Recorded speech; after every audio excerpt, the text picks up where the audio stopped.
Hey there, welcome to Sleepy History Secrets, the channel where history gets a little too intimate and the voice remains politely unimpressed. Tonight, we travel back to ancient Egypt, a civilization that built pyramids, embalmed cats, and somehow managed to make every aspect of life and death slightly erotic. The pharaohs weren't just rulers, they were living gods, which, as it turns out, came with a surprisingly demanding job description: maintaining cosmic order, conquering enemies, and participating in the occasional ritual that would make a modern HR department spontaneously combust. But before you settle in, take a quiet moment to like the video and subscribe, only if you genuinely enjoy falling asleep to humanity's strangest traditions. And when you're ready, leave a comment telling us where you're listening from and what time it is for you. It's oddly comforting to know how many of us are awake at the wrong hour, contemplating ancient scandals together. Now, dim the lights. Let the hum of your fan replace the desert wind. Picture the slow drift of incense through a dark stone temple. And as your breathing settles, let's wander quietly into the private lives of the pharaohs, those golden figures who ruled the world's first superpower by turning divinity into theatre, and theatre into something a bit more physical. If your mind drifts, that's fine. We'll still be here, quietly unwrapping history. You begin in silence. Before the pyramids, before the Nile even had a proper flood schedule, there was a god named Atum. He was the first, the only, the original self-made man. And unlike modern entrepreneurs, he meant that quite literally. According to the pyramid texts, Atum found himself floating alone in the endless waters of chaos, with nothing but darkness, potential, and too much time to think.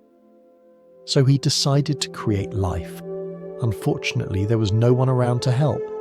So in a moment of cosmic innovation, or loneliness depending on your tone, he, handled it himself.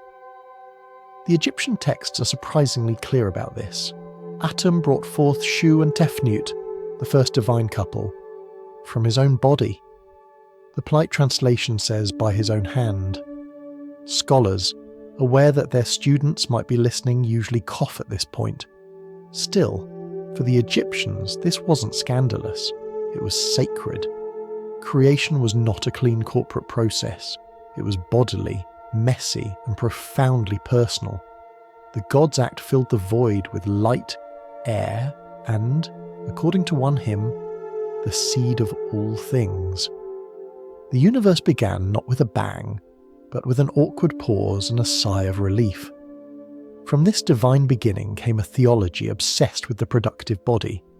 Every pharaoh would later claim descent from Atum's line, not because it made for good storytelling, but because it implied the ruler's body too was a miniature version of the cosmos. If Atum could create the world through intimate initiative, a king could surely sustain it with enough rituals, offerings, and, occasionally, symbolic reenactments that really tested the priesthood's poker faces. You can almost imagine the temple scene. A dark chamber, oil lamps flickering against painted walls, the air thick with incense and formality. The priests chant hymns about renewal. Outside, the Nile is rising. Inside, the pharaoh performs the ceremony that guarantees the world will not end today. No one makes eye contact, it's tradition. Modern readers naturally get uncomfortable here. But to an ancient Egyptian, this was the ultimate proof of divine power. To give life from oneself, without partner, without chaos, was mastery over death. In a desert where everything dried, cracked and decayed, creation itself was the only rebellion that mattered. Atum's lonely act also explained the Nile's yearly flood. When his creative essence spilled over the world, it brought fertility to the land, a metaphor so literal that farmers built entire festivals around it. Priests told the people the god renews himself, and so the river flows. And every year as the water rose they nodded, slightly relieved that cosmic biology remained on schedule. It's worth noting that Atum wasn't the only god with questionable technique. Later myths mention Khnum, a ram-headed potter god, forming humans on his wheel out of clay and water, the divine equivalent of group work, less embarrassing but far messier. Atum, however, stayed true to his brand. Pure independence, pure intent, zero external input. The first act of creation, and possibly the first recorded case of self-employment. Egyptologists still debate whether the myth was meant literally or metaphorically. But that's the thing about ancient religion. The two categories didn't exist. Spiritual truth was always physical truth. The act that made you blush was the same one that made the crops grow, and for the Egyptians, that made perfect sense.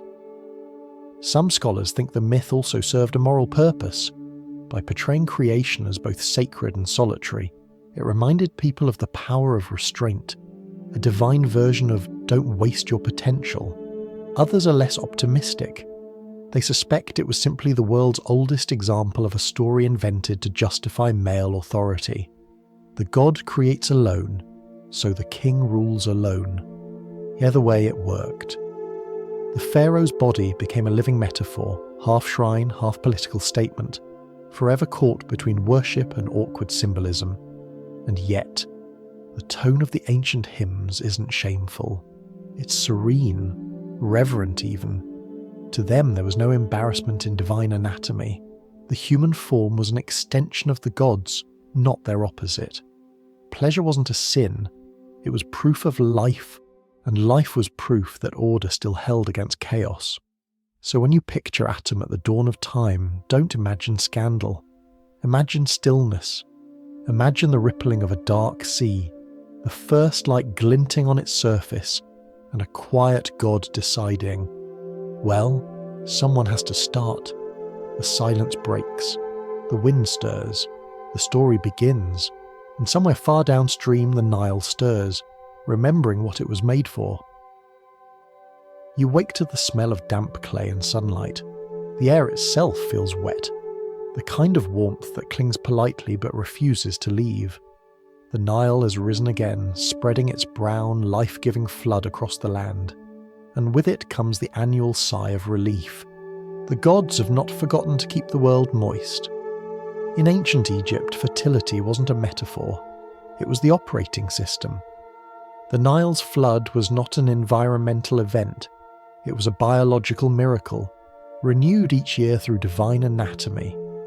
According to temple hymns, the river swelled with the creative essence of the gods, the same cosmic fluids that once spilled from Atum's lonely experiment at the dawn of time. You could say Egypt was a nation founded on runoff. Priests never called it that, of course. They called it Heka, sacred energy, the liquid power that made everything grow. From the royal palace to the smallest mud brick home, every Egyptian knew the river wasn't just water. It was proof that somewhere, in realms unseen, creation was still happening, and the pharaoh naturally took credit for it. If the flood came on time, he was potent. If it didn't, well, best not to mention it aloud. At Heliopolis, priests recited the hymn to the sun disk, praising Aten, the solar light, as the breath and seed of creation. You shine upon the lands, the hymn says, and every womb awakens. To the Egyptians, sunlight itself was the god's body in motion, radiant proof that the universe was still romantically interested in the world. It also meant that tanning was technically an act of worship. And then there was Khnum, the ram-headed craftsman of the gods. Unlike Atum, Khnum preferred tools. He sat at his potter's wheel beside the Nile, shaping men and women out of wet clay, dripping with divine moisture. He sculpted their limbs, breathed life into their nostrils, and, as temple reliefs politely suggest, installed the necessary features for reproduction. According to later hymns, Khnum made people in pairs, perfectly fitted, a reminder that even divine creation required ergonomics.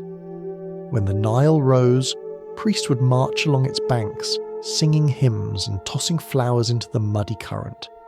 To outsiders, it looked like gratitude. To Egyptians, it was foreplay for the earth.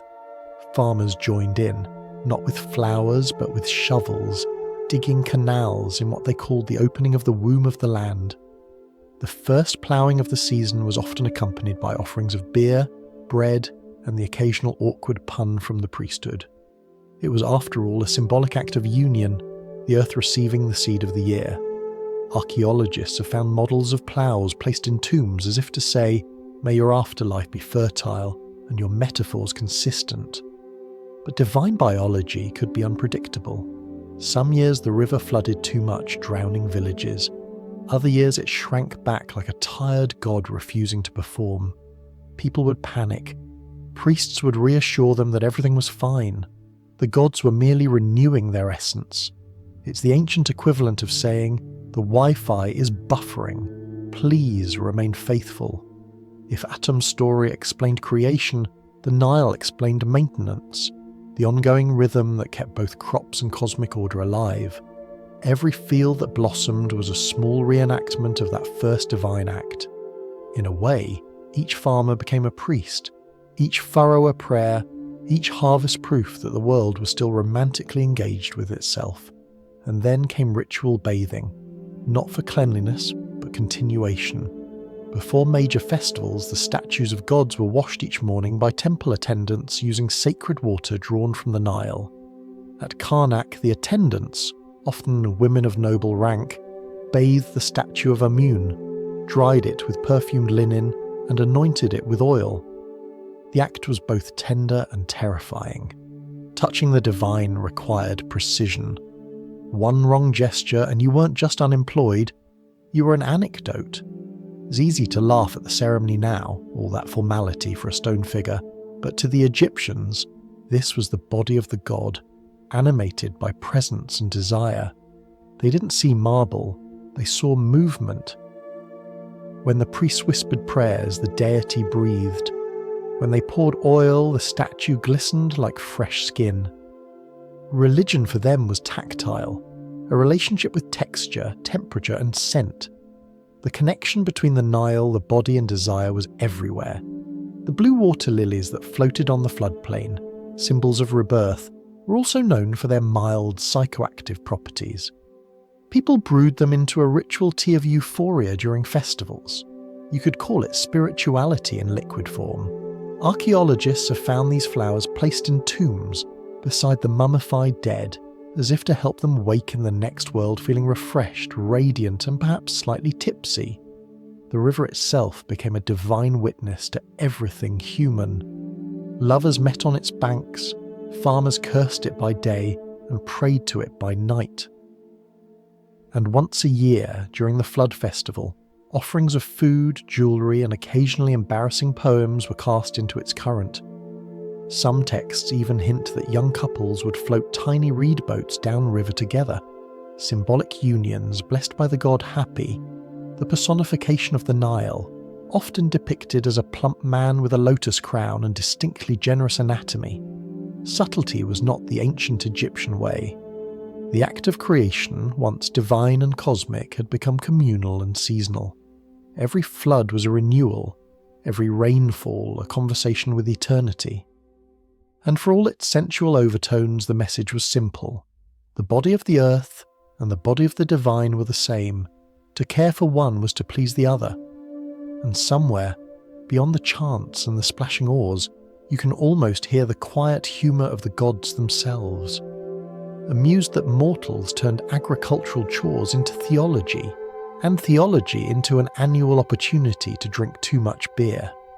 The Nile flows on. The fields breathe, the priests sigh in relief. The world, for another season, has remembered how to be alive. You find yourself in a darker chamber now. The air is cooler, heavy with incense and something older, a mixture of resin, grief, and faint optimism. Here, the story shifts from creation to reconstruction, from lonely gods to desperate love. This is the myth of Osiris, the first king of Egypt, and Isis, his patient, terrifyingly competent wife. Their story is less about passion and more about administration under duress. Osiris ruled wisely, which was his first mistake. His brother Set, embodiment of desert, chaos, and every sibling rivalry ever, decided that the kingdom needed more sand and fewer good decisions. Set's coup was imaginative. He built a beautiful chest, measured precisely to Osiris's body, and offered it at a banquet as a game. Whoever fit perfectly could keep it. Osiris, ever trusting, climbed in. The lid slammed shut. The chest was nailed, sealed, and thrown into the Nile, the first recorded case of surprise inheritance. Drifting downstream, Osiris's body became the Nile's most sacred cargo. When it finally came to rest near Byblos, a tamarisk tree grew around it, trapping the coffin in its trunk, a poetic image, if slightly impractical. Eventually Isis found it, retrieved her husband and hid him. But Set, having the persistence of a sandstorm, discovered the body, cut it into 14 pieces and scattered them across Egypt. That's when the paperwork began. Isis, undeterred, set out on what can only be described as the most committed scavenger hunt in history. Accompanied by her sister Nephthys, she travelled up and down the Nile, gathering her husband piece by piece, a morbid pilgrimage that turned geography into anatomy. Each site she visited became a shrine, and every shrine became a place of worship. You could say Osiris invented tourism by dying creatively. But one piece was missing, the most important one. According to tradition, the phallus had been swallowed by a fish, an image that makes both priests and translators wince even today. Isis, however, was not discouraged. She crafted a replacement out of gold or clay, depending on which temple you ask, and through her magic breathed life back into him. From their union came Horus, the falcon-headed god of kingship, vengeance, and awkward family gatherings. To Egyptians, this wasn't grotesque, it was beautiful. The reunion of Osiris and Isis wasn't about lust, but continuity. Life had been torn apart, yet order, Ma'at, could still be reassembled. Even death, that relentless administrative error, could be reversed through devotion.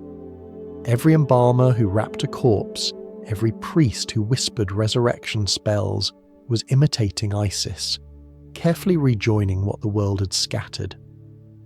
The story also gave Egypt one of its favourite religious metaphors, fertility through restoration. Temples held annual ceremonies where priests reenacted Isis's search. They would march through the streets chanting, "We have found him," and presenting the sacred relic of Osiris's rebirth. For the crowds, it was both comforting and faintly comic. The divine assurance that even if your life fell apart, someone somewhere would eventually glue it back together. And of course, this myth explained the flood cycle. Osiris's dismemberment symbolized the land going dry. His reassembly marked the rising Nile. Death and resurrection weren't sequential, they were seasonal. Every field was an Osiris waiting to be reborn. Every farmer was an Isis, performing the miracle through labour, irrigation, and stubborn hope. In some regions, people honoured Osiris with offerings of lettuce, the god's favourite plant. Scholars suspect this was due to its milky sap and suspiciously vertical growth habit. Ancient texts call lettuce the plant that pleases the god, which is perhaps the most restrained euphemism in history. Families would leave it on altars beside beer and bread, a humble, chlorophyll-based prayer for potency. Isis herself became the model of divine womanhood, healer, protector, and fixer of impossible situations. Her name was invoked in childbirth, in sickness, and during funerals. To be called as patient as Isis was the highest compliment, though it usually meant you were currently reattaching something that had fallen off. Over centuries, her story spread far beyond Egypt. The Greeks adopted her as a goddess of magic. The Romans built temples to her from Britain to the Black Sea. Even early Christian art borrowed her imagery, a mother cradling her sacred child, the same gesture repeated through time. The myth of Osiris didn't die, it evolved like everything Egyptian by recycling. Modern readers sometimes imagine Isis as tragic, but in Egyptian thought, she was triumphant. She refused the rules of decay. She looked at entropy and said, "No, thank you." Her magic wasn't sentimental, it was logistical. The belief that love could be an act of engineering. And in that quiet, stubborn determination, she embodied Egypt itself, patient, methodical, always rebuilding after the flood. The image of Osiris reborn lingered in every temple. He was shown wrapped in linen, green-skinned from regeneration, holding the crook and flail, symbols of rulership and harvest. His lower body bound tight, not as punishment but promise. The gods of other lands ruled through thunder or fire. Osiris ruled through persistence. So when you walk through the ruins today and see his statues half buried in sand, remember that this is the one god who specialized in coming back from that exact situation. He doesn't need rescuing. He's just waiting for Isis to show up again, punctual as always. And somewhere in the hush of the temple, beneath the broken roof and the smell of dust and heat, you can almost hear her whispering the oldest comfort in human history. We can fix this. You step out of the cool, incense-filled chambers of Osiris and into the daylight again, into a place where subtlety is officially retired. The god Min stands waiting, carved in gleaming limestone, his right hand raised in blessing, and his left hand busy demonstrating agricultural optimism. Min was one of Egypt's oldest deities, the patron of fertility, harvest, and unflinching self-confidence. His image appeared on temple walls from Thebes to Coptos, a tall man wearing a crown of feathers, wrapped in tight linen and perpetually erect, both spiritually and anatomically. Every century tried to carve him modestly, every century failed. To his devotees, Min wasn't obscene, he was efficiency incarnate. He represented the raw energy that made crops grow, animals multiply, and royal dynasties continue. Without him, the universe risked going politely extinct. So once a year, during the Festival of Min, the people made sure he felt appreciated. Picture the scene: a blazing afternoon, drums echoing through the fields, the scent of beer and flowers thick in the air. Farmers, priests, and onlookers gather as the pharaoh himself leads the procession. He carries a bundle of wheat and a hoe, symbols of life and labour, while the statue of Min is carried ahead, draped in white linen and garlands of lettuce. Because of course it is. When they reach the temple, the pharaoh performs the offering of the sheaf, presenting the harvest to Min as a sign that Egypt remains fertile, productive, and possibly embarrassed. Crowds cheer, priests chant. Somewhere in the distance, an official quietly recalculates the tax on barley. The ritual climax, and there's really no other word for it, comes when the pharaoh raises his hand to honour Min, mirroring the god's eternal gesture. It's not subtle, it's not meant to be. The act is both prayer and promise that the ruler, like Min, will sustain the land, the people, and the increasingly patient priesthood. For those watching, this was both solemn and slightly ridiculous. Ancient hymns describe the scene with breathtaking seriousness. He who makes all beings fruitful, his power fills the land. But you can almost hear the side comments from the crowd. Farmers whispering that if fertility were contagious, everyone would have twins by evening. And then, inevitably, the festival turned festive. As the sun set, torches lit the city. Beer flowed freely, dancers filled the courtyards. The rhythm of drums grew heavier, faster, louder, until worship and revelry were indistinguishable. Because in Egypt, joy was a ritual, and ritual was just joy written in hieroglyphs. At some point during the night, the celebration blurred into the Festival of Drunkenness, dedicated to the goddess Hathor, patroness of love, music, and poor decisions. Her temple at Dendera was famous for this yearly spectacle. Participants drank vast amounts of beer dyed red to resemble blood, a symbolic retelling of the myth where Hathor almost destroyed humanity before being tricked into getting intoxicated and merciful. The lesson was clear. divine rage could be cured by divine hangover. In practice, the festival was a communal catharsis. People laughed, sang, and occasionally fell over, believing that in their altered state they were closer to the goddess, freed from shame, fear, and the exhausting burden of acting respectable. Priests, musicians, and even visiting merchants joined in. Somewhere between theology and tavern, Egypt found its most honest form of prayer. The next morning, life returned to its usual balance of sand and paperwork. But the message lingered. Fertility wasn't just about procreation. It was about abundance, of crops, of joy, of noise. The pharaoh's body represented the land. Min's potency ensured its growth. The gods didn't whisper blessings, they demonstrated them publicly. The image of Min carried real agricultural weight. Farmers carved small amulets of his likeness, placing them among their seeds to ensure strong yields. Women seeking children wore miniature versions around their necks. It wasn't superstition, it was statistical optimism. And in a land where survival depended on water and luck, optimism was practically divine. Even temples had their own sense of humour about it. One inscription at Koptos refers to Min as the bull of his mother, a nickname that manages to sound both affectionate and unsettling. It symbolised self-generation, the god who needed no partner, the eternal spark that sustained the world. A polite way of saying he handled things personally. To the Egyptians, Min's image wasn't about lust, it was about continuity.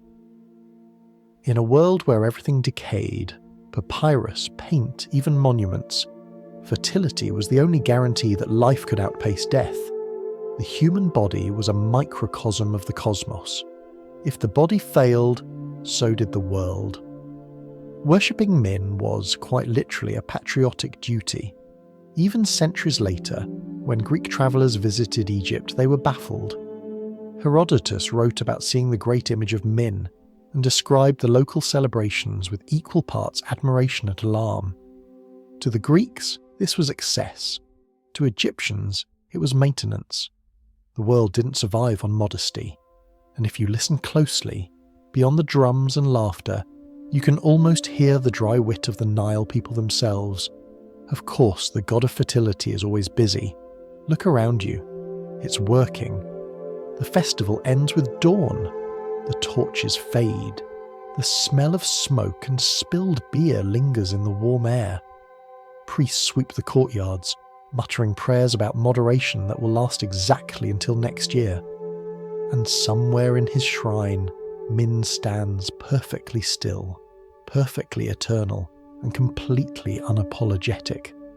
Because in ancient Egypt, embarrassment was a foreign invention, and fertility was simply how you said thank you for being alive. You wake beneath a different kind of light now, not the soft gold of the Nile dawn, but a pale, deliberate glow. The temples have changed. The hymns sound strange.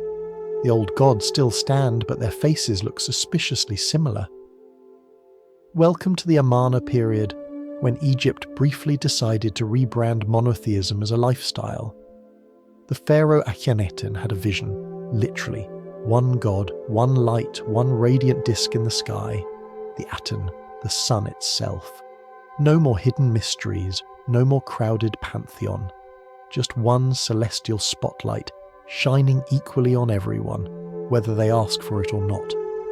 At first, the idea seemed elegant. The Aten represented pure creation, the source of warmth and life. But as always, theology in Egypt had a way of wandering back to the body. In temple hymns, sunlight wasn't merely light. It was described as the breath, the milk, the seed of the god, life flowing through the air, nurturing everything it touched. You could say Akhenaten founded history's first solar energy cult, complete with questionable metaphors. The pharaoh himself became the physical expression of this divine light. And here's where it gets interesting. If you've ever seen statues of Akhenaten, you'll notice something unconventional. He's slender, with narrow limbs, wide hips, and a soft chest. His wife, Nefertiti, appears equally radiant, nearly identical in proportion. Together they look almost androgynous, two halves of one divine form. Art historians still argue about this. Was it a genuine medical condition, symbolic abstraction, or a royal attempt at early performance art? Whatever the cause, the message was clear. Akhenaten and Nefertiti weren't just husband and wife. They were sun and moon, male and female, creator and created. The perfect divine pair merged into one body. In a world obsessed with balance, this was a revelation. Egyptian religion had always been about opposites working in harmony, day and night, order and chaos, beer and regret. Akhenaten simply took the concept further. By embodying both masculine and feminine traits, he claimed to contain the totality of creation. He was the living Aten, radiant, singular, and possibly impossible to tailor clothes for. The royal family became the ultimate brand ambassadors. Reliefs show Akhenaten and Nefertiti standing beneath the sun disk, its rays ending in tiny hands offering ankhs, the symbol of life, to their lips. The scenes are intimate, even tender. The pharaoh kisses his daughters. The queen sits beside him, nearly equal in size. For the first time in Egyptian art, domestic affection is depicted openly. Power itself had gone soft focus. Some scholars see these scenes as a quiet revolution in gender. The king wasn't just ruler, he was nurturer. The queen wasn't just ornament, she was divine counterpart. In Akhenaten's vision, the world was sustained not by war or decree, but by the gentle exchange between energies. Sunlight warming the earth, love sustaining the cosmos. It was mystical, it was poetic, it was predictably unpopular. The priesthood of Amun, sidelined and suddenly underemployed, did not appreciate the new management structure. Worshipping a single god left them with very little to supervise. Temples emptied, the old rituals faded. People whispered that the Aten cult was strange, too intimate, too foreign, too personal. When the sun became everything, it also became exhausting. Even the architecture changed. Traditional temples, dark and enclosed, gave way to open-air sanctuaries, sunlight pouring directly onto the altars. There were no hidden chambers, no shadowed mysteries, just heat and glare. It must have been beautiful and deeply uncomfortable, like worshipping inside a magnifying glass. And yet, beneath the theology and sunburn, something profound lingered. Akhenaten's experiment captured a uniquely Egyptian fear that the universe, left unattended, might drift apart. By embodying both halves of creation, he was trying to keep it whole. His androgynous image wasn't vanity, it was insurance. If the gods refused to cooperate, he'd simply become all of them himself. But balance, like sunlight, can be blinding. After Akhenaten's death, the empire snapped back with whiplash. His son, Tutankhamun, quickly rebranded himself as Tutankhamun, restoring the old gods and quietly moving the capital back to Thebes. The Aten temples were abandoned to the sand. The sun had set on monotheism, at least for now. Still, the art remained. The gentle faces of Akhenaten and Nefertiti frozen in limestone, watching one another with the faintest smiles. Whatever else the world forgot, those images survived. A brief, luminous century when the Egyptians dared to imagine God not as thunder or command, but as relationship. Even today, when archaeologists uncover fragments from Amarna, the paint still glows faintly with warmth. Ochre, blue, gold, all baked by the same sunlight Akhenaten once worshipped. It's hard not to feel a kind of empathy for him, a ruler trying to turn theology into tenderness, to prove that power and gentleness could share the same face. Of course, history was less forgiving. His statues were smashed, his name erased from royal lists. Priests called him a heretic. But perhaps that's the irony of sunlight. It illuminates everything, including human discomfort. And somewhere, beneath the ruins, a sculpted face still smiles. The sun has risen and fallen thousands of times since, but the message endures. Balance is fragile, desire universal, and nothing, not even divine identity, stays simple for long. As the light fades on the walls, you can almost hear the whisper of Nefertiti's painted lips. Everything the sun touches was once a secret. You find yourself in a palace corridor, cool and echoing, lit by oil lamps that make the walls shine like polished bone. The air smells faintly of myrrh and melted beeswax, expensive evidence that someone somewhere is very determined to be eternal. Here, in these narrow rooms, love and politics share the same surname.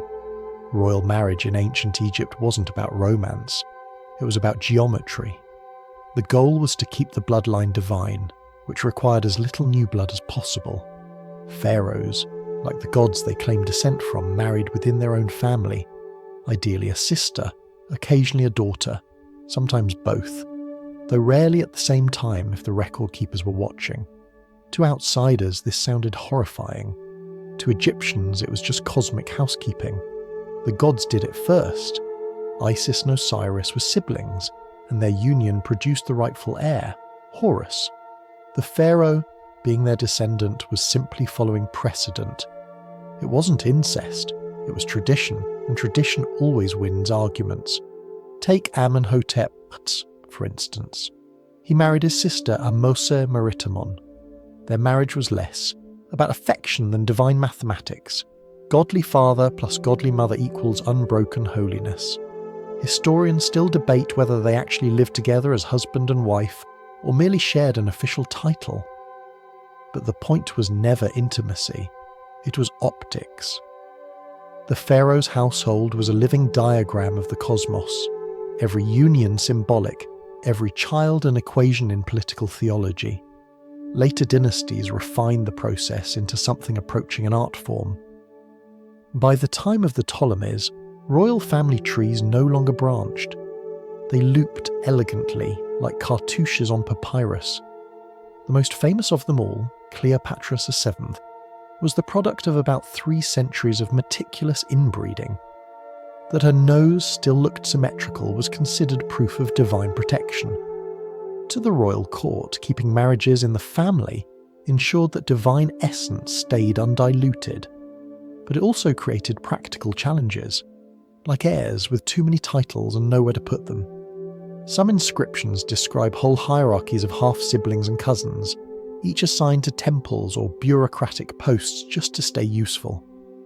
You could call it nepotism, but in Egypt that was literally the system of creation.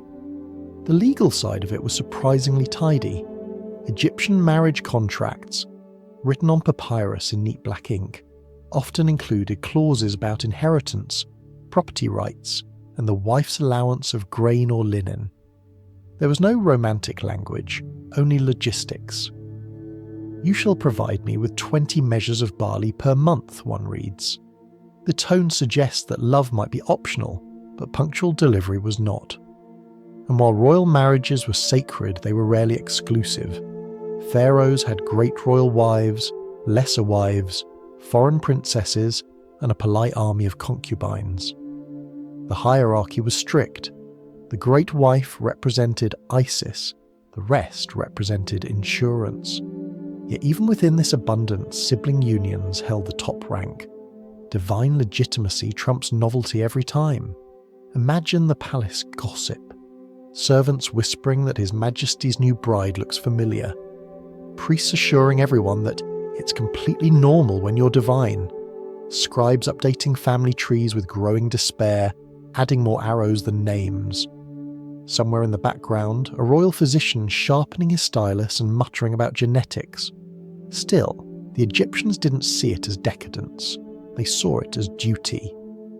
The pharaoh's body wasn't personal property, it was a national asset. His marriages maintained Mayat, cosmic balance. If that meant marrying your sister, you did it with the same sense of pride and mild exhaustion that accompanied tax season. Occasionally, divine logic met human emotion. Relief carvings from the 18th dynasty show couples touching affectionately, the king holding his queen's hand, a rare display of tenderness carved in stone. Whether those moments were genuine or ceremonial hardly mattered. The illusion of affection was its own form of worship. Behind the elegance, though, the system had a quiet fragility. When everyone in the family was also everyone else, succession became complicated. Rival heirs emerged, each citing slightly different degrees of holiness. Dynasties split, regents schemed, and at least one royal chronicle reads like the world's oldest family lawsuit. Divine blood was pure, but divine patience had its limits. And yet, the tradition persisted for millennia. Not because it was beautiful, but because it worked, at least politically. Marrying within the family prevented alliances from fracturing, kept wealth consolidated, and reassured the population that their ruler was something more than human, even if that more sometimes meant slightly unstable. To modern readers, it feels disturbing, but to ancient Egyptians, the logic was comforting. The royal family was a miniature pantheon, repeating the divine pattern to keep the universe running smoothly. Where we might see arrogance, they saw maintenance. Where we see scandal, they saw symmetry. You can almost picture the pharaoh's wedding ceremony. Priests chanting, gold jewellery glinting in torchlight, the smell of frankincense thick enough to hide the awkwardness. Outside, the people cheer. Inside, the couple signs a treaty with destiny. The gods nod approvingly. Somewhere a scribe mutters, "At least it'll simplify the invitations." And as night settles over the palace, the logic of divine incest glows faintly like the wax lamps.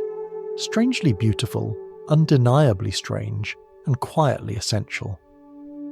Because in Egypt, even family boundaries had to serve the state. The night before the ceremony's quiet. The palace smells of warmed oil and lotus. Servants move like shadows, polishing bronze lamps until the walls glow. Outside, the Nile hums in the dark, patient, predictable, watching. Somewhere, a priest rehearses the lines he will chant at sunrise, careful not to mispronounce the divine name. No one wants to make a grammatical error in front of eternity. Tomorrow, the pharaoh will marry a goddess, again. Each year, the sacred marriage reaffirmed the ruler's contract with the universe.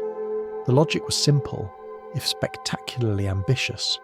The king was divine, the goddess embodied the land, and their union kept creation renewed for another fiscal cycle. The priests described it as symbolic. The public suspected it was literal. The gods, being inscrutable, never clarified. In most dynasties, the role of celestial bride went to Hathor, goddess of love, music and plausible deniability, or to Isis, patroness of order and persistence. The ritual began at dawn inside the temple's house of rebirth. Only high priests, musicians, and selected attendants could enter. Everyone else waited outside, squinting into the light and pretending they didn't hear anything interesting. Inside, the atmosphere was half wedding, half state, audit. The statue of the goddess, freshly bathed, perfumed, and adorned with jewels, was carried to the inner shrine.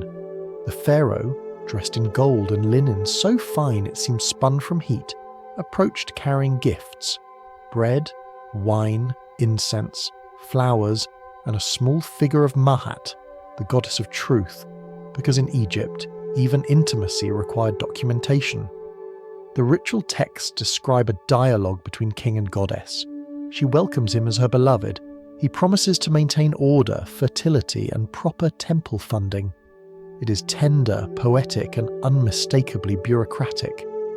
The priests sing hymns comparing their union to the flood of the Nile, to the rising of the sun, to everything except what it actually resembles. Somewhere, a scribe takes notes for next year's budget. For the pharaoh, this was not indulgence, but obligation. He was the living Horus, son of Isis and Osiris, heir to the gods' endless domestic complications. By repeating their union each year, he ensured that heaven and earth stayed on speaking terms. Skipping the ceremony risked cosmic instability, or at least bad harvests and worse gossip. No one quite knows how literally the ritual was performed. Some scholars suggest the pharaoh may have entered the sanctuary alone, enacting his part before the goddess's statue, a divine monologue delivered under heavy supervision. Others suspect that a high priestess representing Hathor herself stood beside him, performing gestures of blessing while the music swelled and the incense thickened. Either way, it was less about passion than punctuation, a necessary act to close the sentence of the old year and begin the new. When the ceremony ended, the pharaoh emerged into daylight to greet the crowds. The people cheered, the priests announced that Maat had been renewed, and the kingdom collectively decided to believe it. The scent of lotus oil drifted through the air, doves were released, bread was distributed. The sun conveniently kept rising, empirical proof that the ritual had worked again. It was all beautifully choreographed and slightly absurd. Even the gods, one imagines, might have smiled. Here was humanity at its most sincere and theatrical, convinced that cosmic balance depended on good lighting and punctual hymn schedules. But beneath the pageantry lay genuine theology. For Egyptians, the divine was not distant. It was relational. The world endured through cooperation between river and rain, between earth and sky, between human and God. The marriage rite simply dramatized this belief. If the ruler could love correctly, then everything else would follow. The Nile would rise, the fields would bloom, and bureaucracy would feel meaningful for another year. Outside the temples, people imitated the ritual in miniature. Farmers poured beer into the soil before planting, symbolically marrying the earth. Women wore small amulets of Hathor as charms of affection and fertility. Even lovers exchanging gifts could call it making ma'at, because in Egypt the line between romance and cosmic order was almost non-existent. The sacred marriage persisted for thousands of years, evolving but never disappearing. Each new dynasty inherited it like a family recipe. Slightly different ingredients, same purpose. It was state propaganda disguised as devotion, but it worked because it felt personal.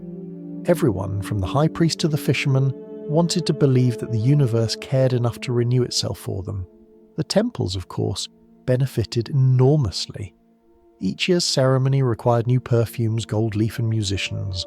Worship like empire demanded funding. Priests managed the logistics with the calm authority of event planners who answer only to eternity. If anyone complained, they reminded the treasury that failing to fund the goddess was a risky way to test her patience. Even centuries later, Greek visitors would write about Egyptian rituals with bewildered fascination. They couldn't decide if it was religion or theatre. The Egyptians would have told them it was both, and that the distinction didn't matter, so long as the sun kept rising. And so, year after year, the pharaoh played his part, the goddess hers, and the world stayed politely intact. Whether anyone believed the details was irrelevant. The performance itself was the point. As the temple emptied, the oil lamps flickered low.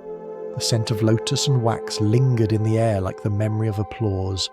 Somewhere outside, the Nile flowed on, different, reliable, perhaps faintly amused. Because in Egypt, faith was choreography, and even the gods respected a well-rehearsed routine.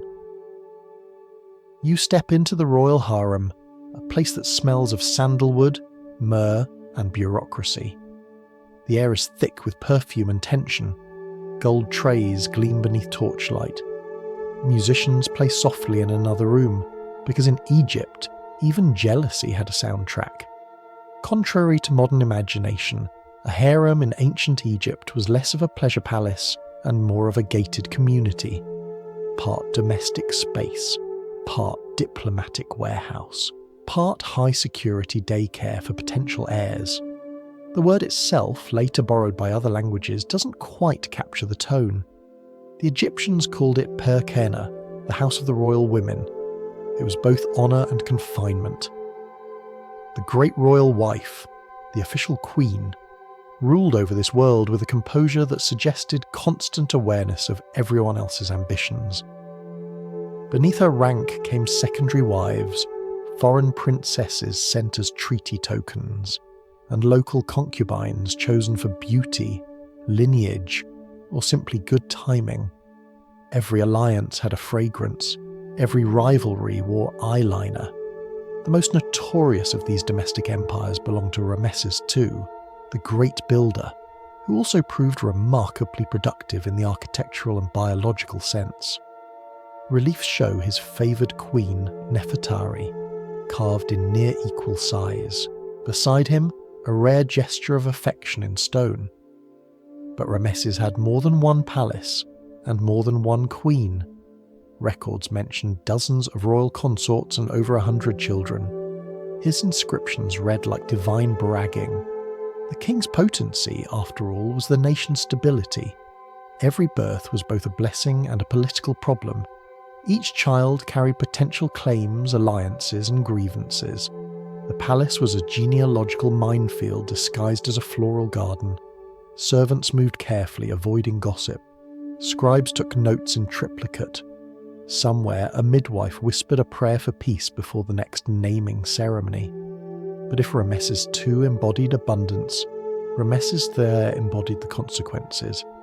His reign ended in the famous harem conspiracy, detailed in the Turin judicial papyrus, part courtroom transcript, part family drama.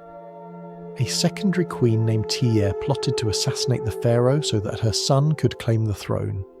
The plan involved servants, magicians, guards, and enough intrigue to keep future historians endlessly entertained. They failed, of course, and the conspirators were executed or forced to take their own lives. Egypt called it treason. Freud would have called it inevitable. The scandal shocked the kingdom. Temples whispered that chaos had entered the royal bedchamber, the very place meant to embody order. Yet no one abolished the harem system. The logic was too deep, the tradition too useful. Political marriages remained a diplomatic shortcut. A single wedding could achieve what a dozen treaties could not: peace for at least one generation or one convenient harvest. For foreign princesses, life in the harem was a gilded exile. Letters from the Amarna archives reveal their frustration. Women writing to their fathers, kings of distant lands, complaining that they had been ignored after arrival. "I am well," one says pointedly, "but I have not seen His Majesty." Diplomacy, like romance, often suffered from poor communication. Perfume was the true language of the harem. Egyptians considered scent a divine attribute. The gods themselves were said to smell sweet while the wicked stank. The pharaoh's wives competed in clouds of imported myrrh, cinnamon and blue lotus oil. Some scents arrived from as far as Punt, carried across the Red Sea in alabaster jars. Archaeologists have found residues of these mixtures still fragrant after 3,000 years, evidence that luxury at least ages well. Behind all this glamour, the harem was also a functioning estate. Women wove linen, managed servants, and even owned land granted by the crown. The house of the royal women kept its own scribes and accountants. Every jar of honey, every bolt of fabric, every grain ration was logged. It was domesticity with a filing system, and yet politics never slept. Every smile might hide a strategy. Every shared bowl of fruit could double as negotiation. To live here was to live in permanent theatre, graceful, perfumed, and exhausting. You can imagine the evenings, candlelight flickering on polished stone, music from distant courtyards, the air warm with fragrance and speculation. A messenger arrives from the outer hall carrying a sealed papyrus. The queen opens it slowly, her rings glinting. News of a border skirmish, a tax decree, or perhaps a new wife arriving from a northern ally. Either way, someone sighs. Somewhere, another woman counts her jewellery again. Even in such intimacy, Egypt remained devoutly practical. Each birth, each alliance, each tragedy would be recorded, stored, and occasionally erased depending on who won. The royal family was a living document, rewritten every reign. And beneath it all, The same old perfume lingered, the scent of myrrh, sharp, sweet, and faintly smoky. The smell of sanctity mixed with something more human. It clung to the curtains, the cushions, the very air, as if the gods themselves refused to let the palace forget how much ambition once lived here. When later travellers read about Egypt's harems, they imagined decadence. In truth, what they found was administration by desire, a political structure built from affection, fear, and excellent skincare. For a civilization obsessed with order, the harem was simply one more equation. Beauty plus loyalty equals stability, until it didn't. And when the inevitable scandals came, betrayals, jealousies, conspiracies, the priests sighed, updated the rituals, and carried on. Because in Egypt, even chaos came with written procedure. By dawn, the perfume fades, and the halls are quiet again. The pharaoh's wives sleep in separate chambers, dreams perfumed with calculation. Somewhere, incense still burns beside a gilded statue of Hathor, the goddess of love. She smiles faintly, as if to say she warned everyone this would happen. The air of Alexandria smells different, sharper, saltier, touched with sea wind and ambition. The streets hum with Greek chatter, Roman gossip and Egyptian patience. Somewhere above it all, Cleopatra VII reclines beneath a canopy of silk, dictating letters in 3 languages and adjusting her public image with the precision of a jeweller polishing a crown. By her time, Egypt had already perfected the art of divine politics. Cleopatra simply learned to make it profitable. The old gods were still worshipped, the temple still fragrant with incense, but the real miracle now was public relations. To the Romans, Cleopatra would become a cautionary tale, a siren, a witch, a woman whose beauty ruined empires. To the Egyptians, she was something else entirely. The latest pharaoh in a 3,000-year-old performance, playing her part with intellect sharper than a bronze stylus. Her beauty mattered less than her timing. She knew the rules of divine marketing by heart. Every pharaoh before her had claimed kinship with the gods. She simply turned it into theatre.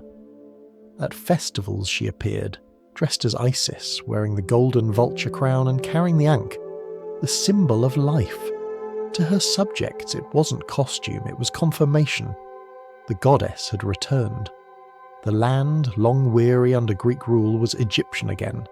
In the reliefs of Dendera Temple, carved under her reign, Cleopatra stands beside her son Caesarion, presenting offerings to the gods. The message was unmistakable. Here was Isis and her divine child reborn. The myth of Osiris lived again, now with better staging. Every grain of sand agreed. Of course, to sustain the act, she had to perform internationally. Egypt's power had waned. Diplomacy required charm. When Julius Caesar arrived in Alexandria, she didn't greet him with an army. She arrived rolled inside a carpet, allegedly, or possibly a linen sack. Ancient logistics remain uncertain. The point was spectacle. She made her entrance as myth incarnate, beauty emerging from concealment, the goddess unveiled. The gamble worked. Caesar, half amused and half conquered, reinstated her as queen. Together they had a son, Caesarion, though whether Rome believed he existed by miracle or mistake depends on which senator you asked. Cleopatra's rule stabilized. The Nile flooded. Maat, cosmic order, politely resumed. Then came Mark Antony, soldier, politician, and unwitting sequel. Their meeting on the river Cydnus has been retold so many times that even historians sound enchanted. Cleopatra arrived on a golden barge with silver oars, its sails perfumed with incense. Musicians played, attendants dressed as cupids fanned her. Antony, a general hardened by war, watched a small empire float toward him and surrendered without a single casualty. The event was not flirtation, it was branding. Cleopatra understood that power required narrative. Egypt couldn't outfight Rome, but it could outshine it. She turned luxury into diplomacy, using theatre as strategy and affection as policy. Rome called it witchcraft, as later chroniclers sneered, but Egypt called it leadership training. Her reign was full of such paradoxes. She spoke 9 languages, studied medicine, and personally oversaw the nation's economy. But Rome remembered her perfume. Plutarch claimed her very presence was intoxicating, that her voice, more than her face, could turn logic to dust. It was a convenient myth for men terrified of intelligence. Even in death, she managed perfect timing. When her armies were defeated at Actium and Antony fell on his sword, Cleopatra staged her final act.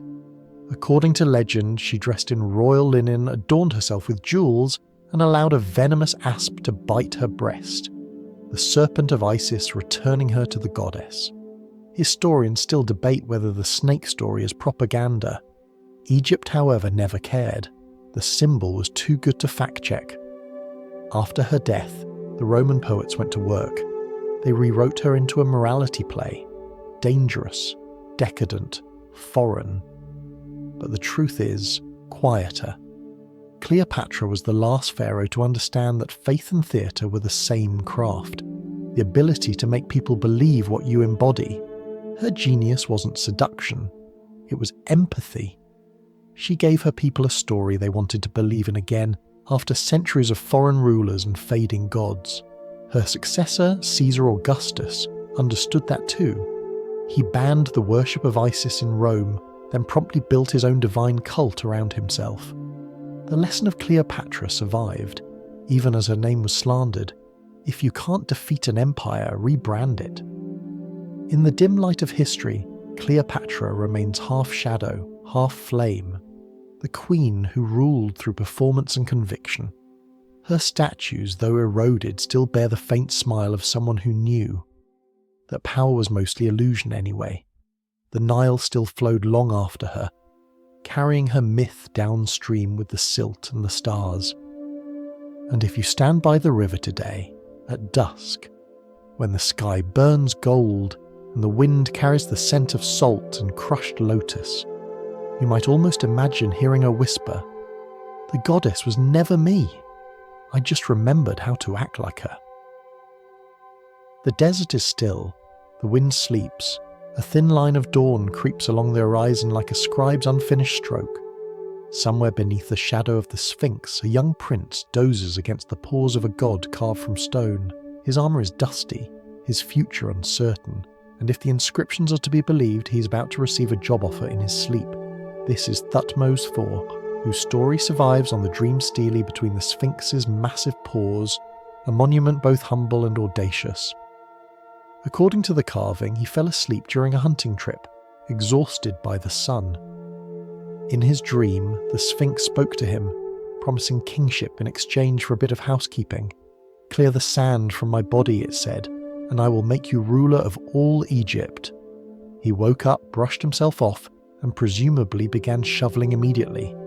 Not long after, he became pharaoh, the first divine contract ever sealed during a nap. To the Egyptians, this made perfect sense. Dreams weren't private, they were official correspondence. Gods rarely wasted daylight on mortals, but at night, when the world was quiet and minds were half unlocked, they sent messages, instructions, and occasionally unsolicited career advice. The priests at Thebes treated dreams with the seriousness of royal decrees. Temples even maintained sleep chambers, where believers could spend the night hoping for visions.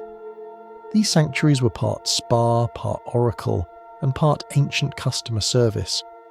You entered purified, anointed with oil, and waited for the divine to drop by.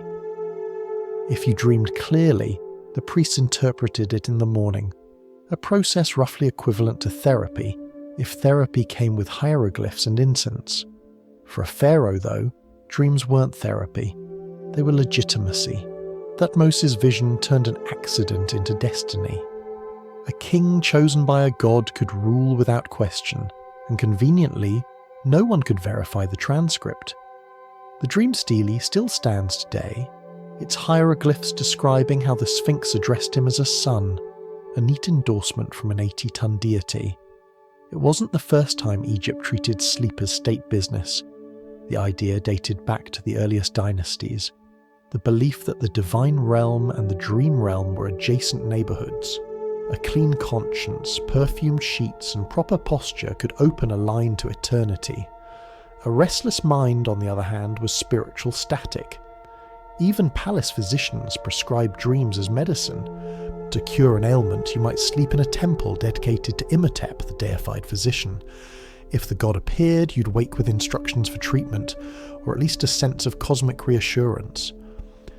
There are recorded cures involving snake dreams, fish dreams, and one particularly creative recipe involving onions. Spiritual healthcare had range. Thutmose's story, though, stood apart. His dream wasn't healing, it was a promotion. The tale implies that he wasn't the eldest son, nor the expected heir. The Sphinx's intervention provided divine justification for what might otherwise look like palace intrigue. Even in antiquity, dreams made excellent alibis. Later pharaohs followed suit. They commissioned stelae and inscriptions recounting similar nocturnal encounters. One king claimed the god Ptah whispered architectural plans to him in a dream. Another saw himself steering the sun's boat across the sky. You could call it mystical revelation or simply a creative use of REM sleep for productivity. In time, the practice became ritualized. Priests recorded good dreams and bad dreams in manuals, early dream dictionaries. A dream of eating crocodile meat meant victory. A dream of drinking beer meant joy. A dream of one's teeth falling out, predictably, meant misfortune or poor dentistry. People took them seriously enough to offer sacrifices afterward, just in case interpretation lagged behind divine intention. For the royal court, dreams were propaganda wrapped in poetry. They personalised divinity. A god choosing a pharaoh in his sleep felt intimate, human and flattering to everyone involved. It also implied that the ruler was so beloved by heaven that even unconsciousness couldn't stop him from networking. Imagine the morning after Thutmose's dream. A handful of stunned servants, a pile of sand to clear, and a young man insisting that a half-buried lion just promised him the throne. The priests, of course, confirmed it immediately. No one wanted to contradict a monarch with divine sleep credentials, and within months, labourers were scraping centuries of sand off the Sphinx's flanks, the world's first documented example of a cleaning project turning into a coronation. In Egyptian art, sleep rarely meant idleness. It meant connection. The hieroglyph for dream often included the sign for heart, not thought, but feeling.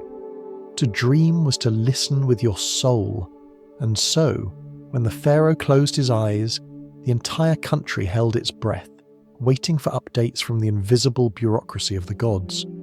Perhaps that's why Egypt felt so strangely timeless. Its rulers didn't simply rule while awake, they governed in their dreams. Decisions came from visions, prophecies, and subtle negotiations conducted between sleep and sunrise. In a civilization obsessed with order, even unconsciousness had a schedule. You can still stand before the dream stele today. The wind hums around it. The same sand drifts quietly back toward the Sphinx's paws, as if the desert enjoys undoing the contract one grain at a time. And if you sit there long enough, in the dry heat, eyes half closed, you might feel a drowsy kinship with that long-ago prince, wondering what it must have been like to fall asleep as nobody and wake up as destiny. Because in Egypt, even the smallest nap could rewrite history. The drums start before sunrise. You hear them first as a distant heartbeat, slow, steady, then multiplying as the city wakes. By the time the sun climbs above the Nile, the rhythm has taken over everything. Pots rattle, birds scatter. Somewhere, a goat regrets being born in a symbolic era. It's Festival Day again, the yearly celebration of fertility, where Egypt collectively reassures the gods that they're still enthusiastic about existence. The most important of these was the Festival of Min, god of potency, harvest, and long-term confidence. His statue, freshly polished and perfumed, was carried out of the temple on a litter draped in garlands of lettuce, a plant with upright posture and remarkable metaphorical enthusiasm. The pharaoh walked ahead, holding a sheaf of wheat, followed by priests, dancers, and a growing crowd of ordinary citizens who had taken the day off from farming to witness divine productivity at its finest. No one pretended it was subtle. Drummers pounded rhythms meant to imitate the pulse of life itself. Women sang hymns half in prayer, half in laughter. Men carried offerings of beer, bread, and carved amulets. Even animals were dressed for the occasion. Cows adorned with flower collars, goats with bells tied to their necks, a few of which had an alarming tendency to faint from heat and confusion. Scholars later called this a physiological reaction. The priests called it evidence of divine presence. The day's climax came when the pharaoh raised his arm before Min's statue, mirroring the god's eternal gesture. The crowd erupted in cheers, incense smoke curled toward the sun, and everyone collectively pretended that this was completely normal behaviour. Then came the music, the dancing, and, inevitably, the drinking. Because in Egypt, holiness was thirsty work. The celebration blended seamlessly into another more famous event, the Festival of Drunkenness, dedicated to Hathor, goddess of love, joy, and lessons learned too late. Its origins came from a rather intense myth. Once, the sun god Ra sent Hathor to punish humanity for disobedience. She transformed into Sekhmet, a lioness, and began enthusiastically reducing the population. Horrified by the results, Ra tricked her into drinking vast amounts of beer dyed red to resemble blood. The goddess, delighted and quickly inebriated, forgot her rage and fell asleep. Humanity was saved by hangover. The Egyptians, being practical, commemorated the event by recreating it annually. At Dendera, worshippers gathered inside the temple courtyard, where enormous vats of beer, sometimes tinted red with pomegranate, were blessed and distributed. Hymns echoed off the stone walls. The goal was simple: drink enough to forget your sins and maybe remember forgiveness. Archaeologists have found graffiti from these festivals, cheerful toasts, half-finished hymns, and the occasional polite apology carved into limestone. The priests insisted it was symbolic ecstasy, a spiritual merging with the goddess. The participants, however, appeared to take the metaphor seriously. Accounts mentioned dancing that went on for hours, laughter rolling like thunder, and worshippers collapsing in heaps of joy, exhaustion, and mild dehydration. The morning after, the temple floors were washed with milk and water, restoring order one bucket at a time. It's easy to mock such ceremonies, but to the Egyptians they weren't debauchery. They were renewal. Joy was a civic duty. To laugh and dance in Hathor's honour was to keep the world balanced, an antidote to monotony and mortality. When the fields wilted and the river receded, the people sang louder. Even chaos was organised, measured and sanctified. For the priests, of course, managing divine celebration was delicate work. Someone had to count the barrels, supervise the dancers, and make sure the goats didn't wander into sacred spaces. Each festival required weeks of preparation, rehearsed hymns, purified instruments, and emergency ointments for sunburned participants. Ancient temple administrators would have made excellent event planners. By afternoon, the heat turns the horizon liquid. Sand shimmers. The Nile glints like molten copper. And yet the crowds keep moving.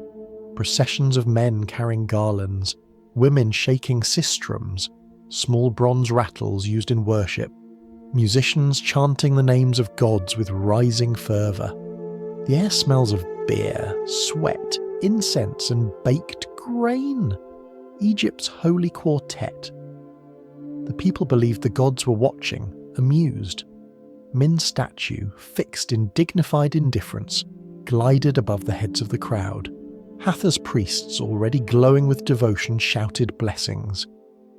In the centre of it all, the pharaoh stood calm, the eye of a joyous storm, part ruler, part stage actor, part spiritual insurance policy, and, when night came, the festival didn't end. Fires burned along the riverbanks, boats decorated with flowers and torches drifted on the water, carrying offerings downstream. The singing softened into humming. Somewhere, a priest murmured a final prayer of thanks that everyone was too tired to cause new sins. Tomorrow, the city would wake to the scent of stale beer and moral satisfaction. The streets would be swept, the goats revived, and the priests would record in their ledgers that order had once again been maintained, through music, laughter, and impressive tolerance for dehydration. Because in Egypt, salvation didn't always come through silence and sacrifice. Sometimes it arrived in a clay cup, lukewarm and slightly foamy, accompanied by a headache and the reassuring thought that the gods had just forgiven everyone for another year. Morning in Thebes begins not with sunlight, but with incense. Before the city wakes, before merchants shout or donkeys bray, the temple priests are already at work. The gods, after all, have a strict schedule. Inside the temple of Amun at Karnak, the air is cool and echoing. A thin haze of smoke drifts beneath the high stone ceiling. Rows of lamps flicker, their flames trembling in rhythm with the chants. Each priest moves with quiet precision, his linen robes spotless, his head freshly shaved. They're here to wake a god, wash him, dress him, and ensure that eternity starts on time. This was the bathing of the god ritual, a daily act of divine hygiene, equal parts reverence and routine.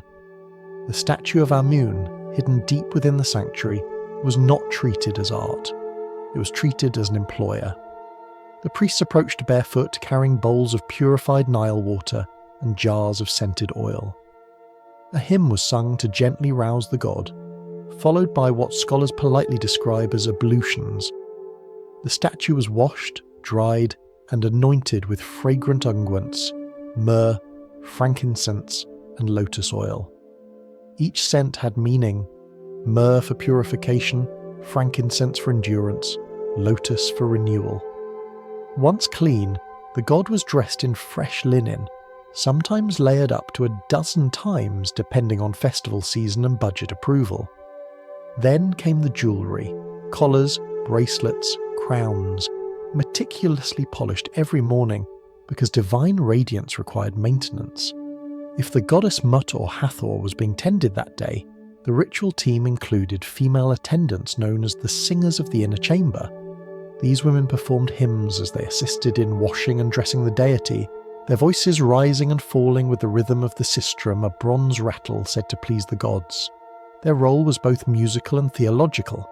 Sound itself was a form of devotion, each vibration proof that the cosmos was still humming. It all looked terribly glamorous. Golden vessels, perfumed oils, rhythmic chanting. But for the priests, this was a daily shift, not a festival. Duties rotated with military precision. One team handled bathing, another burned incense and swept floors. High-ranking priests reviewed lists of offerings and checked the quality of the linen deliveries. Someone, somewhere, kept minutes of the meeting. Religion, like any bureaucracy, required paperwork. Egyptian inscriptions even preserved job titles: Chief of Secrets, Overseer of Sacred Perfume, Keeper of the God's Wardrobe. Each came with hierarchy, rules, and an unspoken competition for prestige. To be the one who anointed Amun's face was a sacred honour. To drop the bowl was a career-ending event. Visitors sometimes misunderstood the ceremony, mistaking the priest's sensual precision for indulgence. But to the Egyptians, there was nothing erotic in these gestures. The body of the god, sculpted, perfumed and wrapped, represented creation itself. Caring for it was the same as maintaining order in the universe. Cleanliness was theology. The act of wiping dust from a statue was a small victory over chaos. Of course, devotion had its practical benefits. The temple complex was the heart of Egypt's economy, a city within a city, owning farmland, workshops and storage halls. Priests were administrators as much as theologians. When they sang praises to Amun, they were also, in a way, ensuring continued employment. One might call it faith-based job security. Even the scents they used carried social hierarchy. Myrrh and frankincense were imported luxuries from Punt and Arabia, arriving by ship through the Red Sea. Their presence in a temple was a statement of international success.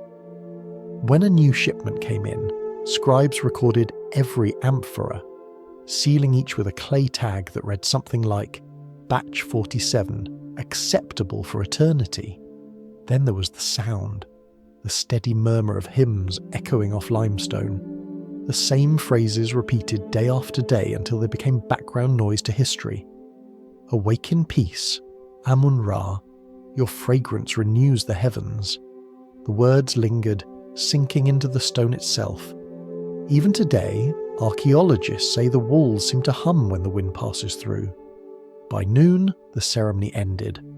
The statue, now cleansed and perfumed, was sealed inside the shrine again. The priest bowed 3 times, extinguished the lamps, and quietly left. Outside, the city buzzed with trade and noise, completely unaware that cosmic order had just been restored by a team of well-coordinated bath attendants. Every evening, the process reversed. Offerings of food were presented, hymns recited, and the gods symbolically put to bed. It was a rhythm older than empire, work shifts measured not in hours, but in sunrises. You can almost imagine the conversation among the temple staff. Did we use too much lotus oil again? The god prefers consistency, so does the treasury. Behind the divine grandeur, Egypt ran on human precision. Every priest, every attendant, every jar of oil was part of a vast choreography, a civilization's daily attempt to persuade the universe to stay tidy. And perhaps that's what made it work. To modern eyes it seems mechanical, but to them, repetition was reverence. The gods didn't need innovation, they needed continuity. Every morning that smelled of myrrh was another day the world hadn't fallen apart. As the sun climbs high above Karnak, you can still picture it. The faint echo of chanting, the shimmer of oil on stone, the perfume curling upward toward an unseen face. The god, silent as ever, accepts the offering. The priests mark the task as completed. The shift ends. Order continues, because in Egypt eternity wasn't earned once. It was cleaned, polished, and reapplied daily. Outside the temples, devotion was noisier, messier, and infinitely more creative. If the priests spent their mornings bathing statues in gold basins, ordinary Egyptians spent theirs trying to convince the same gods to notice them at all. Faith, for most people, wasn't carved in stone, it was moulded in mud. Along the river banks, you would find small household shrines made from clay and broken pottery, miniatures of grand temples, scaled down to fit between a grain jar and a goat. Inside, people placed offerings of beer, bread, and whatever fragrance survived daily life, garlic, crushed flowers, or smoke from a cooking fire. If it smelled vaguely pleasant, it counted as holy. There were no priests here, only improvisation. Farmers poured beer into furrows before planting, symbolically marrying the soil. Women whispered prayers to Hathor for fertility while kneading bread, because kneading was, after all, an act of creation. And when the harvest came, families thanked Osiris by baking small loaves shaped like, well, Osiris. It was religion as domestic art. Every action had meaning, whether or not it made sense. The plough itself was a sacred tool, its furrow seen as the earth's womb, its blade the divine seed. Farmers joked that their fieldwork was technically a ritual. The gods, they said, preferred practical demonstrations. Even love was agricultural. Couples exchanged amulets of Min, the god of fertility, small enough to hide in a pocket and unsubtle enough to require explanation. Lovers carved his symbol on pottery shards, hoping his eternal optimism might influence their evening plans. But belief wasn't always romantic, it was also medical. When sickness came, and it always did, people turned to the gods with offerings and ingenuity. The Papyrus Ebers, one of Egypt's oldest medical texts, included hundreds of remedies for ailments, from headaches to heartbreak. Some treatments were surprisingly scientific, others less so. Among the most famous, a contraceptive recipe involving crocodile dung mixed with honey and natron, inserted before intercourse to prevent conception. Modern medicine shudders, but ancient Egyptians called it innovation. The ingredients symbolized power, crocodile, sweetness, honey, and purification, natron. In theory, it covered all bases. In practice, it's best not to speculate. There were also spells for impotence, charms for childbirth, and ointments for everything in between. Many were accompanied by prayers. As Isis delivered Horus, so shall this woman deliver safely. Faith and medicine were not separate sciences. They were married and slightly codependent. Daily piety extended to public rituals as well. On market days, you might see travelling priests carrying small portable shrines. They offered blessings for a small fee, a quick hymn, a waft of incense, divine protection valid until sunset. Fishermen carved prayers into their boats, potters scratched them into jars, and midwives recited them between contractions. Everyone negotiated with heaven in their own dialect. What united these scattered gestures was a profound sense of reciprocity. Egyptians didn't beg their gods, they traded. You offered bread, oil, or song, and the gods offered health, luck, or slightly less misfortune. The entire cosmos was a marketplace of goodwill. To neglect an offering was to risk cosmic customer service delays. Even households with little to spare found creative substitutes. If you couldn't afford incense, you burned dried herbs. If you had no gold, you offered time, a simple prayer whispered while grinding grain. The gods mercifully accepted installments. Festivals offered moments when private faith spilled into public celebration. During the procession of Hathor, women lined the streets with mirrors, reflecting sunlight toward the goddess's barge as it floated down the Nile. They called it greeting her beauty. Scholars call it the earliest example of synchronized fandom. Still, everyday devotion wasn't all poetry and petals. When disaster struck, failed crops, disease, or bad dreams, people searched for causes.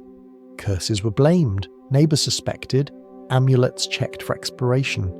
The same hands that prayed for fertility might bury a charm at a rival's doorstep for balance. Divine justice, it turned out, was a communal hobby. And yet, beneath all the superstition and spectacle, there was something touching about the ordinary Egyptians' approach to eternity. For them, holiness wasn't confined to temples. It lived in routine, in every loaf baked, every field ploughed, every jar sealed with hope. The gods weren't distant. They were household guests who appreciated good manners and regular meals. At sunset, when the day's labour ended, families gathered on rooftops. They poured a few drops of beer on the ground, a toast to the dead and the divine, then shared the rest. Children listened to stories about Isis and Osiris, Ra and the nightly voyage through the underworld. The stars brightened, each one a reminder that somewhere the gods were still awake, still watching, still amused. And as the air cooled, the smell of cooking fires drifted along the river, a mix of garlic, grain, and prayer. The same Nile that carried the Pharaohs' barges also reflected these small flickering altars of daily devotion. In its waters, the difference between temple and kitchen blurred completely. Because in Egypt, holiness wasn't a place, it was a habit. Night in Thebes. The temple is quiet. Torches flicker against the walls, and the paint glows, red, gold, and lapis blue. A priest walks slowly through the colonnade, murmuring a hymn while checking that no one has accidentally left a god unattended. The air smells of dust, pigment, and still warm stone. On one wall, the story unfolds in perfect relief. A queen in a long white gown sits on a couch of carved cedar, and beside her stands a god, tall, calm, and unmistakably radiant. He touches her nose with the ankh, the symbol of life. Around them, attendants bow, musicians play, and divine light fills the room. The inscription reads, "Thus was the child conceived by the god Amun." This is the birth story of Queen Hatshepsut, carved into the walls of her mortuary temple at Deir el-Bark. And it's the ancient world's most dignified way of saying, don't question the paternity. The scene was more than myth. It was political theology. Each pharaoh's legitimacy depended on being born not of mortals, but of gods. The idea stretched back to the earliest dynasties, but Hatshepsut turned it into propaganda worthy of marble. Her mother Amosa is shown receiving the god Amun in her chamber, while other gods stand discreetly outside, a divine privacy screen. 9 months later, the infant Hatshepsut is presented to the gods, who promptly agree that she is divine, adorable, and fit to rule. The reliefs are precise. You can see the goddess Khnum, potter of creation, shaping the baby in her car, her spiritual twin on his wheel, while another god sprinkles water over them in blessing. It's theology as choreography, every gesture scripted for eternity. Other rulers followed the model. Amenhotep III claimed the same miraculous birth, carved in near-identical detail at Luxor Temple. Amun apparently was very committed to his paternal brand. By the time of the late New Kingdom, divine conception had become standard royal marketing. Pharaohs inherited not just crowns, but immaculate family law. To the Egyptians, this wasn't scandalous, it was structure. The gods created the world through union, sky and earth, sun and river, order and chaos. For kings, divine parentage wasn't fantasy, it was physics. The only way to embody Mahat, the universal balance, was to be born from it directly. But to modern eyes, the propaganda reads like ancient tabloid. God visited queen in night. Palace confirms miracle. Priests, of course, were the press office, authoring, illustrating, and distributing the narrative on temple walls. If someone doubted the claim, they could go look at the evidence, carved 20 feet high in hieroglyphic sincerity. Behind the art, though, there's an unmistakable cleverness. Egypt's rulers understood something universal. People don't obey perfection, they obey stories. A divine birth myth turned authority into inevitability. You couldn't argue with destiny, especially one that came with a full-colour mural and priestly endorsement. The practice even trickled into foreign dynasties. When the Greek Ptolemies ruled Egypt, they adopted the same imagery. Temples showed gods visiting queens, merging Greek elegance with Egyptian confidence. Cleopatra's own son, Caesarion, was publicly declared son of Ra, lord of 2 lands. An excellent way to avoid awkward conversations about Roman senators. It wasn't all solemnity, though. Some graffiti from workmen's villages shows wry humour about royal miracles, sketches of gods with exaggerated features and captions like, "Ammon's been busy again." The priests naturally ignored this early satire. Sacred paternity was no laughing matter, at least not officially. Still, there's something almost tender about it. For all their grandeur, these stories express a kind of hope, the belief that power could be pure, that rulers could be more than human weakness. The divine birth wasn't only about authority, it was about aspiration. If God still cared enough to visit, the world was still worth saving. The imagery spread beyond Egypt. Centuries later, echoes of the same motif appeared across the Mediterranean. Mothers visited by divine messengers, children born of heaven and destined for greatness. Egypt's theology travelled quietly, reshaped into new stories that outlived its temples. The idea that holiness could enter the world through a woman's womb never really left human imagination. Back in the temple, the wall paintings glow softly under torchlight. Amun, serene, extends the ankh again, blessing both mother and child. The stone records his words, She shall be great among gods and men. It's both audacious and poetic, a civilization engraving its dreams of perfection into granite, insisting that every dynasty begins with a miracle and that politics, if told correctly, can sound suspiciously like love. And as the torches die down, the figures on the wall seem to shimmer for a moment, divine visitors frozen in an eternal press release.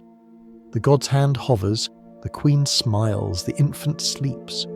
The story remains exactly as intended, mysterious, unquestionable, and just believable enough to last forever. You can almost hear the scratching of reed pens from across the sea. By the 5th century BCE, Egypt had become the world's strangest rumour. Its pyramids towered in the desert, its priests shaved their heads, and its gods apparently enjoyed more festivals than most nations had workdays. Naturally, the Greeks took notes. Enter Herodotus, often called the father of history, or as Egyptians might have put it, the father of confident guesswork.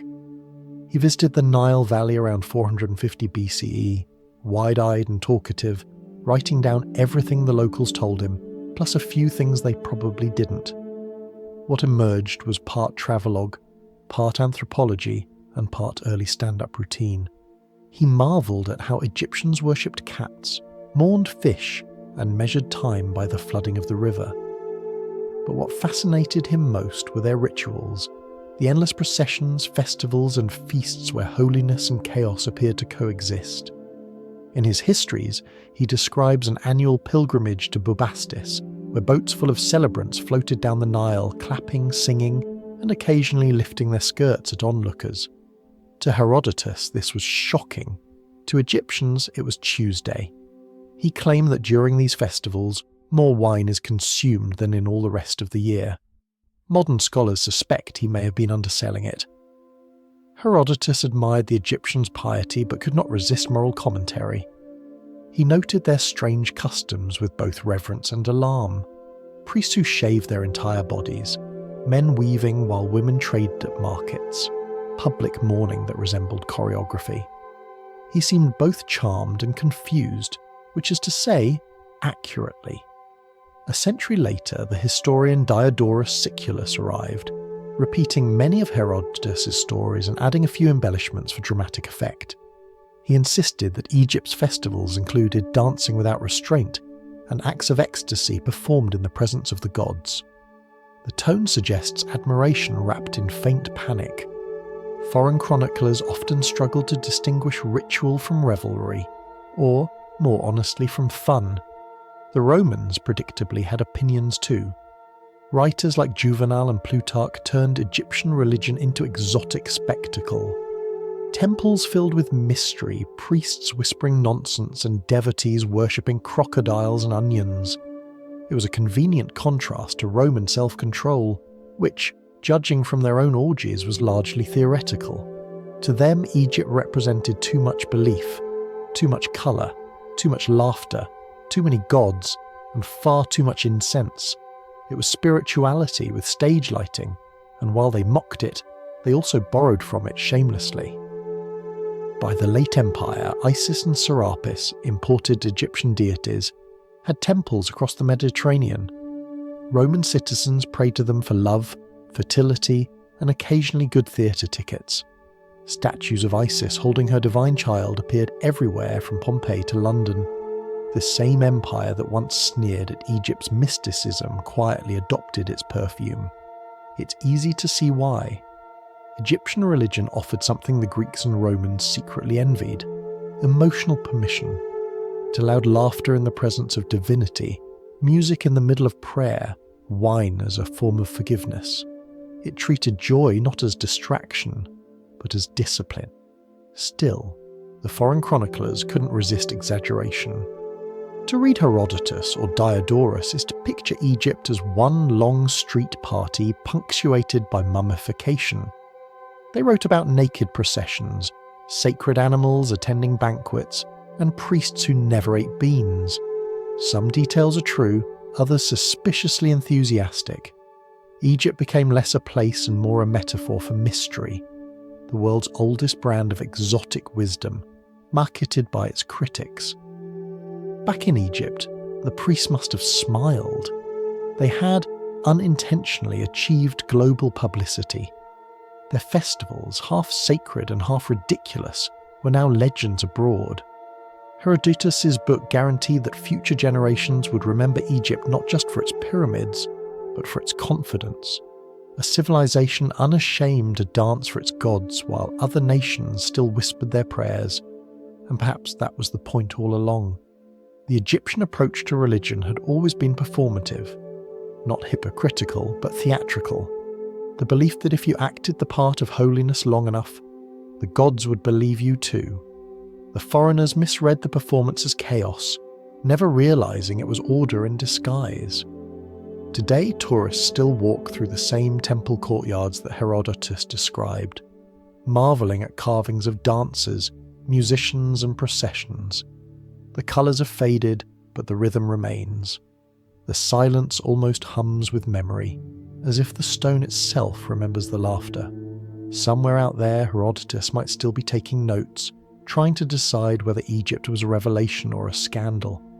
He'd probably conclude, with that same half smile, that it was both, because in the end, Egypt exported mysticism and imported judgment, and the gods, who had seen far worse, were delighted by the free publicity. The room is colder than the desert outside. No sunlight enters here, only the glow of oil lamps, reflected in copper tools laid out like surgical poetry. The air smells of natron, smoke, and slow faith. A linen-clad man hums under his breath, steady as a clock, while his apprentice passes him another strip of cloth. Welcome to the House of Purification, where eternity is manufactured one body at a time. To the Egyptians, death was not an ending. It was a pause for maintenance. The soul, or more precisely its various components, Kai, Ba, and Ak, required the body as an anchor. Without preservation, you risked vanishing. And vanishing, in Egypt, was the only true death. Hence, the art of mummification, a process both sacred and strangely practical. The embalmers called themselves the servants of Anubis, god of the dead, though they worked more like technicians with unusually patient clients. Their task: remove decay, restore dignity, and ensure that every part, visible or not, looked employable in the afterlife. The procedure began with cleansing. The body was washed in palm wine and Nile water, an act both symbolic and hygienic. Then came the delicate part, removing what Egyptians politely called unnecessary moisture. The brain, considered decorative but non-essential, was extracted through the nostrils using hooked instruments. The heart was left in place. It would later serve as a witness at judgment. Other organs were stored in 4 canopic jars, each guarded by a god with a protective head: falcon, jackal, baboon, human. A divine committee in ceramic form. Next, the embalmers packed the body with natron, a natural salt that absorbed fluids and, given enough time, opinions. 40 days later, what remained was dry, light, and remarkably well preserved. A human reduced to pure potential. Then began the restoration. The skin was rubbed with oils and resins, giving it the faint scent of pine and eternity. Gaps were filled with linen and sawdust to restore youthful optimism. The result was not unlike a taxidermied hope. 1 part science, 2 parts theology. Finally came the wrapping. Layer after layer of linen, each bound with prayers and sometimes with sarcasm. The embalmers worked silently, except for the occasional sigh. One inscription records a master embalmer telling his apprentice, "Even gods need precision stitching." Between layers they placed amulets, tiny charms in gold, faience or stone. There were dozens of types: the wedjat eye for protection, the scarab for rebirth, the jed pillar for stability, and, discreetly, a few symbols ensuring reproductive enthusiasm in the next life. Archaeologists have found delicate phallic amulets wrapped near the pelvis, carved with devotion and optimism. Eternity, after all, demanded full function. When the wrapping was complete, the priest wearing an Anubis mask performed the opening of the mouth ceremony. Touching the mummy's face with a ritual blade, he recited spells to restore the senses, sight, speech, breath. The idea was that the deceased could now eat, speak, and complain again, much like the living. All of this was expensive. Only the wealthy could afford full service. Middle-class Egyptians settled for partial treatments, a quick natron bath, basic wrappings, and a discount afterlife. The poor buried their dead in sand, trusting the desert's natural dryness to do the job for free. Eternity, it seemed, operated on a sliding scale. Inside the embalming hall, though, hierarchy faded. Every corpse received the same careful ritual phrases. "Go forth in peace, you shall live again." The embalmers might joke quietly about the wealthier clients, their jewellery, their perfume, but they treated the body itself with respect. In their world, every human was a prototype of a god waiting to be reassembled. Sometimes they hummed as they worked, songs half hymn, half habit. One papyrus even preserves a prayer to Anubis asking for steady hands and strong linen. You can almost hear it echoing against the stone, slow, rhythmic, tired, and faithful. By the time the work was done, the body no longer looked dead. It looked paused, like something that might resume breathing if the right words were said. The wrappings gleamed faintly with resin. The air shimmered with oil fumes. And when the priest finally stepped back, there was a sense that the line between craft and creation had blurred completely. For the Egyptians, the process was proof of control. Decay was chaos. Mummification was victory. To keep the flesh intact was to declare war on time itself, and to win, at least cosmetically. The gods might have ruled heaven, but here on earth, the embalmers ruled longevity. Thousands of years later, those victories still stand. In museums, under soft light, you can see faces wrapped 3 millennia ago, serene, preserved, still faintly fragrant. Whatever else the embalmers believed, they succeeded. Their clients are not forgotten. The apprentice gathers his tools. The master ties the final knot. They bow once, murmuring the last line of the ritual. May your limbs be strong. May your scent be sweet. May you last forever. It's both prayer and performance review. Simple, practical, absurdly moving. Because in Egypt, immortality wasn't divine charity. It was a well-executed craft project with excellent quality control. The embalming hall grows quiet now. The air, heavy with resin and oil, hangs between ritual and reverence. You can almost hear the faint hiss of cooling incense, the last exhale of the gods before silence settles in. In one corner, an apprentice priest packs the remaining tools: bronze knives, wooden spatulas, linen rolls half used. The master inspects the finished mummy, tilts his head slightly and says, "Not bad. Even gods need practice." His tone is half pride, half exhaustion. The same weary satisfaction of every craftsman who knows that perfection must be repeated tomorrow. But for Egypt, this was more than preservation. It was resurrection rehearsal. Every embalmed body mirrored the myth of Osiris, the first to die, the first to rise again. You remember his story, torn apart by his jealous brother Set, reassembled by his devoted wife Isis, restored through her magic and persistence. His resurrection wasn't just personal, it was cosmic. When he returned, he became lord of the afterlife, ruling the realm beneath the western horizon. Every funeral, every wrapped body, every jar of resin was a quiet retelling of that first miracle. The dead didn't simply hope to join Osiris, they hoped to become him. Priests said it aloud during the burial rites. "You are Osiris, this body is yours." Each name replaced, each prayer adjusted to the deceased. Death, in Egypt, was an exercise in identity theft for noble reasons. The mummified body became the god's prototype, arms crossed, face serene, skin darkened by resin to echo the fertile black soil of the Nile. Even the green pigment used in some tomb paintings symbolized regeneration. Osiris's skin, forever reborn from decay. To ensure the transformation worked, the living added reinforcements. Funerary amulets, small tokens of faith and insurance, were tucked into the wrappings. The scarab for rebirth, the ankh for life, the jed pillar for stability. But among them was another symbol, discreet and telling, the phallus amulet, a reminder that vitality, both literal and spiritual, must not be left behind.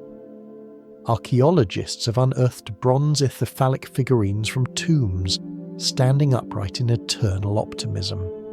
Some depict Osiris in full divine regalia, others are small charms worn thin from touch. They weren't obscene, they were mechanical theology, proof that the power of creation persisted beyond death. One particularly curious find from Abydos shows Osiris restored entirely, except for one part modelled in gilded wood, a reference to the missing organ Isis crafted to complete him. The symbolism was clear.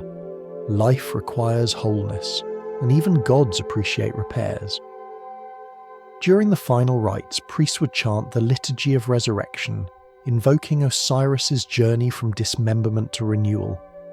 They waved censers heavy with myrrh and bitumen, creating a haze thick enough to blur the line between worlds. The smell clung to everything: walls, linen, skin. It was the scent of eternity under construction. The embalmer's apprentice stood back, eyes watering from the smoke. "Master," he whispered, "do they really come back?" The old man shrugged. "That's not my department. We just make sure they have the option." It's an unexpectedly modern answer. Egyptians didn't expect certainty from religion. They expected procedure. Follow the steps, say the words, perform the act with precision and respect. The gods would handle the metaphysics. Faith was a contract with clear job descriptions. To the Egyptian mind, resurrection wasn't miraculous. It was mechanical. Each symbol, each scent, each gesture turned the impossible into a well-documented process. You could almost imagine the instruction manual. Step 1, remove chaos. Step 2, apply resin. Step 3, insert hope. When all was done, the mummy was placed in its coffin, often painted with eyes on the side so the deceased could look out at the sunrise. The sarcophagus lid slid shut with a heavy sigh of stone, echoing through the chamber like punctuation at the end of a long prayer. But the story didn't stop there. In the tomb, priests performed one final act. They laid small statuettes called shabti, carved in human form and inscribed with the spell, "I will do the work in your place." These were servants for the afterlife, celestial interns ready to handle eternity's chores.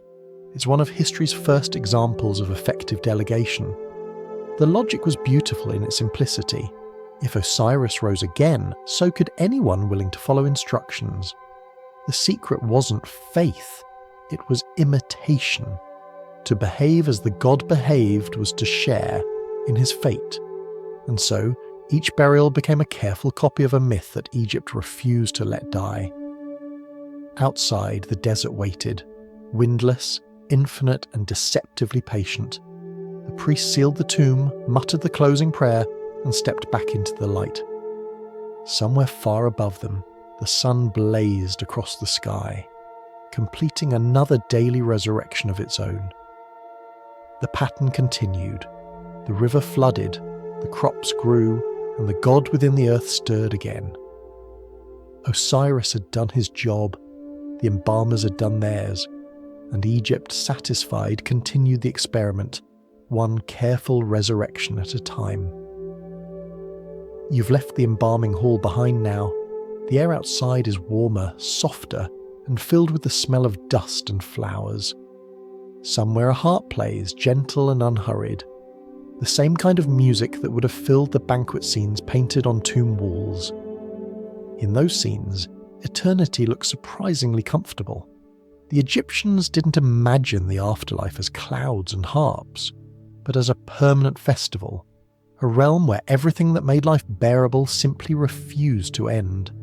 The fields were green, the river full, the beer cold, and the company well rested. The Book of the Dead calls it the Field of Reeds, an eternal Egypt beyond the horizon. It looked exactly like the real one, only better. No taxes, no overseers, no heat stroke. The deceased ploughed perfect soil, harvested golden grain, and feasted with family under eternal evening light. If you were lucky, you got a view of the Nile without mosquitoes. The tomb walls illustrated all. Banquets with delicately carved cups, women playing lutes, servants offering trays of food while guests inhale the scent of lotus blossoms. There is no hunger here, no age, no awkward small talk. Each person is young again, graceful and symmetrical, dressed in linen that never wrinkles. The Egyptians didn't see paradise as a reward for morality. It was the continuation of dignity. To live well was to keep living. To be whole in death, you had to remain recognisably yourself, intact, perfumed, and properly accessorised. For that reason, tomb goods included not only tools and food, but cosmetics, mirrors, and ointments. Beauty wasn't vanity, it was theology. Even the gods valued presentation. One funerary spell asks the goddess Hathor to restore the fragrance of youth, proof that eternity came with skincare benefits. Erotic imagery wasn't taboo here either. Fragments of love poetry found in New Kingdom tombs describe couples reuniting in the Garden of Forever, walking hand in hand beside the divine lotus. Some tomb paintings show husbands and wives reclining together beneath fig trees, exchanging flowers and slightly knowing smiles. To modern eyes, it looks romantic. To Egyptians, it was literal. Love renewed as part of cosmic order. One prayer reads, "You shall eat, you shall drink, you shall make love, and your heart shall be glad forever." It is possibly the most honest vision of heaven ever written. Emotional and domestic, equally concerned with affection and catering. Even the architecture of tombs reflected this belief. The burial chamber was called the House of Eternity, furnished like a bedroom. Bed, headrest, cosmetics table, a few polite scrolls. The sarcophagus was less coffin than canopy, the body sleeping inside waiting for morning. Death, in Egyptian imagination, was simply a well-timed nap in a particularly quiet neighbourhood. Perfume, always the companion of holiness, filled these spaces. Archaeologists opening sealed tombs have reported faint whiffs of still lingering resin and oil, the ghost of a fragrance meant to impress the gods. Scent was memory, and memory was immortality. You can almost imagine the first breath of air entering a tomb after millennia, carrying both history and perfume in the same wave. The Egyptians' idea of pleasure was never shameful. It was sacred. The body wasn't something to escape, but something to perfect. Pleasure itself was proof of divine favour. In this worldview, heaven didn't erase desire, it clarified it. The same impulses that created life on earth continued to sustain it beyond death. And yet, the Egyptians never confused immortality with idleness. Their paradise required upkeep. In the field of reeds, the blessed souls were expected to work, to sow and reap, to care for the land. Fortunately, their Shapti figurines would handle the heavy labour. You could say the afterlife had an efficient outsourcing system. To those who commissioned tombs, the promise of such continuity was deeply comforting.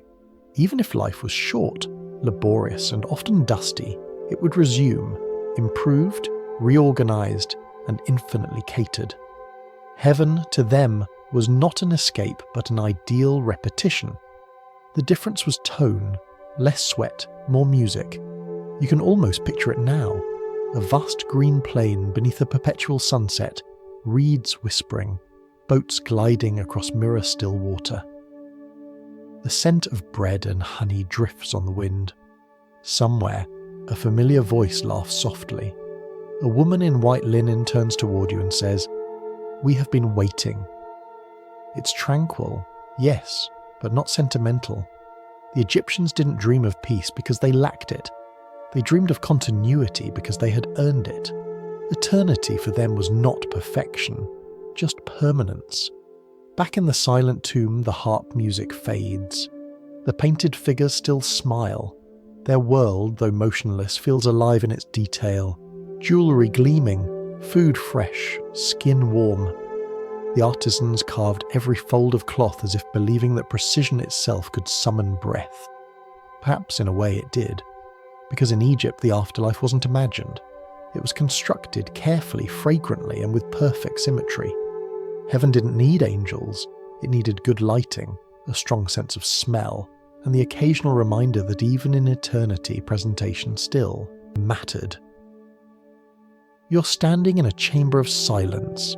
The air is still, the light faint. The walls gleam with faint gold paint, the hieroglyphs so precise they seem freshly carved. In front of you stands the most delicate piece of Egyptian theatre ever conceived. The weighing of the heart. Here, no one sings, no drums, no dancing, no laughter, only ceremony. The dead arrives, escorted by Anubis, the jackal-headed god of embalming, whose expression is unchanging but probably exhausted from the workload. The soul, or Ka, must prove itself. Its heart is placed on one side of a great balance scale. On the other rests a feather, the emblem of Ma'at, goddess of truth, justice, and balance. If the scales stay even, the person has lived in harmony. If the heart weighs heavier, it means guilt, lies, greed, or possibly skipping offerings to one's ancestors. Either way, the results are immediate. The heart is devoured by Amit, the eater of souls, a hybrid creature part lion, part crocodile, part hippo, essentially the Egyptian embodiment of no second chances. The whole thing sounds terrifying. But the Egyptians, ever pragmatic, made sure it ran smoothly. There were spells in the Book of the Dead designed specifically to talk your way through it. One is called the Negative Confession, where the deceased recites 42 lines beginning with, I have not stolen, I have not lied, I have not defiled the bread of the gods. It's the world's earliest moral checklist, delivered like a court deposition. Some versions even include small bribes to divine officials, just in case truth needed a little encouragement. The priests naturally had a hand in the whole performance. They prepared amulets shaped like tiny scarabs to be placed over the heart during mummification. These were inscribed with a plea, do not stand as a witness against me, a polite reminder for one's own conscience to stay quiet during questioning.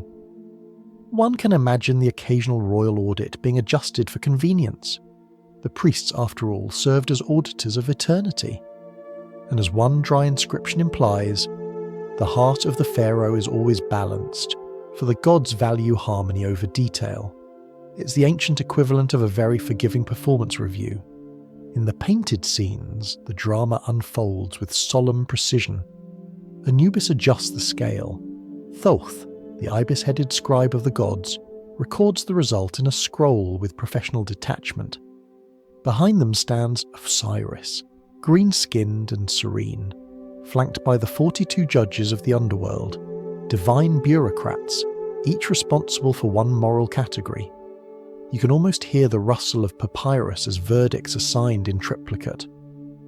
And when the judgment is favourable, the transformation begins. The heart is returned to its owner. The soul becomes an Ak, a perfected spirit, free to enter the field of reeds. It's not salvation, it's certification. Eternity requires paperwork. The setting might be spiritual, but the logic is disarmingly human. Egyptians didn't imagine morality as invisible reward. They imagined it as measurement. Truth had weight. Conscience could tip a scale. Justice was physics. Modern visitors to tomb paintings often miss the subtle humour in it. Amidst all the solemn gods and precise hieroglyphs, there's usually a small detail, a feather hovering slightly higher, a priest side-eyeing the balance, a scribe's expression that seems quietly sceptical. It's as if even the artists suspected that, on occasion, divine machinery needed a nudge. Still, the moral lesson was serious. Life in Egypt was full of duties, to family, to gods, to neighbours. Failing any of these weighed on the heart, literally. The weighing wasn't just judgment after death. It was a daily metaphor for conduct. Every act was another grain on the scale. To live well was to stay light. The heart itself, called the Ibest, was believed to record everything: memory, emotion, ethics, a built-in cosmic ledger. You couldn't lie to it, but you could prepare it. Egyptians wrote prayers directly onto heart scarabs, pleading for compassion from the gods. Some even included extra spells, the ancient equivalent of don't check references. The ceremony concludes in utter stillness. The balance settles. The scale creaks softly, like a breath. The feather hovers, perfect equilibrium. Thoth finishes his record, nods once, and Osiris smiles faintly. The kind of smile that has seen this scene 1,000 times and still finds it beautiful. For all its ritualism, the weighing of the heart remains hauntingly personal. It suggests that truth is not a divine secret, but a human responsibility. The Egyptians didn't fear the judgment of others, they feared the honesty of their own hearts. When the last light flickers across the temple walls, the scene glows faintly. Gods carved in patience, justice balanced on an invisible pivot. The priests leave, their sandals whispering against the floor. Outside, the night is warm and endless. Somewhere a scribe adds a final note to his papyrus. Balance achieved. Proceed to eternity. Because in Egypt, even salvation required administrative accuracy. The desert sleeps now. The wind moves through the ruins like a whisper too old to translate. What remains of Egypt's temples gleams faintly under moonlight. Broken columns, faded hieroglyphs, the smell of dust and cool stone. And yet, in all this stillness, you can almost feel the pulse of something that refused to die. Because Egypt never believed that the sacred and the sensual were opposites. It believed they were simply different temperatures of the same flame. Across 3,000 years, the Egyptians had turned biology into theology. Birth became ritual. Love became law. Desire became architecture. Even death, carefully wrapped and perfumed, was treated as an aesthetic project, an attempt to make decay beautiful. It wasn't that they worshipped pleasure for its own sake. They worshipped continuity, the idea that life was too exquisite to end abruptly, and so they stitched it into everything. When the Greeks arrived, they saw temples decorated with gods embracing, priests pouring perfume, festivals full of dancing and laughter, and they called it excess. When the Romans came, they called it exotic mysticism. But quietly, they borrowed it all anyway. The cult of Isis spread across the Mediterranean like a fragrance no one could resist. Her temples appeared in Delphi, Pompeii, and even London. Roman matrons whispered her prayers for fertility. Sailors carved her symbol on ship prows for luck. To them, she was no longer just an Egyptian goddess. She was the embodiment of devotion, equal parts mother, lover, and magician. Osiris became Serapis, a hybrid deity combining Greek style with Egyptian theology, a comfortable middle ground between marble logic and desert mystery. In his shrines, worshippers prayed for resurrection, not just survival. For the first time, Western religion began to speak of eternal life not as escape from the body, but as its refinement. The Egyptian idea endured. Immortality wasn't rejection of flesh, it was its perfection.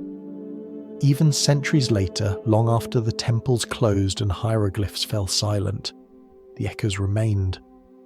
Medieval alchemists searching for eternal life worked beneath walls painted with winged serpents and suns, symbols straight out of Egyptian tombs. Renaissance artists borrowed the same poses and proportions. The concept of divine union, of heaven as reunion, of God as love incarnate, all carried the faint perfume of the Nile. Egypt's gods were never prudish. They didn't shame hunger, longing, or laughter. They asked only that everything be done with symmetry, pleasure balanced with order, devotion balanced with delight. Their priests knew that to keep a civilization stable, you didn't suppress desire. You organized it, perfumed it, and scheduled it into the calendar. It's tempting to laugh at the absurdity, the incense, the amulets, the careful wrapping of anatomy for eternity. But behind it was something quietly brilliant, a refusal to separate holiness from humanity. Where later faiths built walls between body and spirit, Egypt built a mirror and taught both sides to recognize each other. The legacy lingers in the small things, the ring exchanged at weddings, the perfume dabbed before prayer, the flicker of a candle as offering. The same gestures once made beside the Nile are still made now, under different names, to the same rhythm of hope. You could say that Egypt's greatest invention wasn't the pyramid or papyrus, but meaningful intimacy, the art of treating existence as a love story between matter and divinity. As centuries passed, the gods of Egypt changed costume, language, and lighting. Isis became Venus, Hathor became Mary, Osiris became every tale of resurrection retold in softer vowels. The sand covered the temples, but not the idea that to touch, to love, to adorn, even to embalm, were all acts of reverence towards something eternal inside the human shape. Tonight, if you walk among the ruins at Abydos or Luxor, the stones still carry the faint scent of oil baked into their pores. The carvings, lovers, dancers, worshippers, are half erased but not gone. Under the moon, they look alive again, as if waiting for the next procession to resume. And if you listen closely, you might almost hear the dry humour of an ancient scribe whispering through the wind. Power and pleasure were never opposites, just differently perfumed. A line that could serve as Egypt's entire philosophy, equal parts wisdom, vanity, and acceptance. So if you're still awake, congratulations. You've survived 3,000 years of sacred awkwardness, the full anatomy of faith, flesh, and foolish hope. You've watched gods marry, priests bathe idols, lovers pray in clay kitchens, and kings nap their way into eternity. And somehow, it all made sense. Back then, at least. Because Egypt, for all its chaos, was honest about one thing. We're all just trying to last a little longer, beautifully, fragrantly, and with good lighting. And that somehow is how it all made sense back then. The gods demanded perfume, precision, and a decent sense of humour. The priests delivered forms in triplicate. The kings rebranded intimacy as statecraft, and everyone else, somewhere between beer and prayer, simply tried to stay on the right side of eternity. If you've stayed awake this long, you've survived mummification, divine parenthood, organised festivals, and at least one celestial audit. That's more than most pharaohs managed. If you've drifted off somewhere around the embalming section, perfect. The ancient Egyptians would call that a small rehearsal for immortality, because that was always their secret, to make death less frightening by treating it like administration. If the paperwork was neat, the heart was light, and the perfume strong, everything would be fine. So tonight, as you lie there in your own slightly less ornate sarcophagus, remember, eternity was never about grandeur, it was about continuity. The same heartbeat, the same laughter, the same scent of something living, carried quietly forward. If you're still listening, thank you for wandering through this strange perfumed history with me. If you're asleep, even better, you've escaped bureaucracy entirely. Either way, you've joined a very old tradition, humans trying to make peace with their own impermanence, and somehow managing to make it beautiful. Sleep well, let the sand settle, let the torches dim. History's still whispering, just softer now,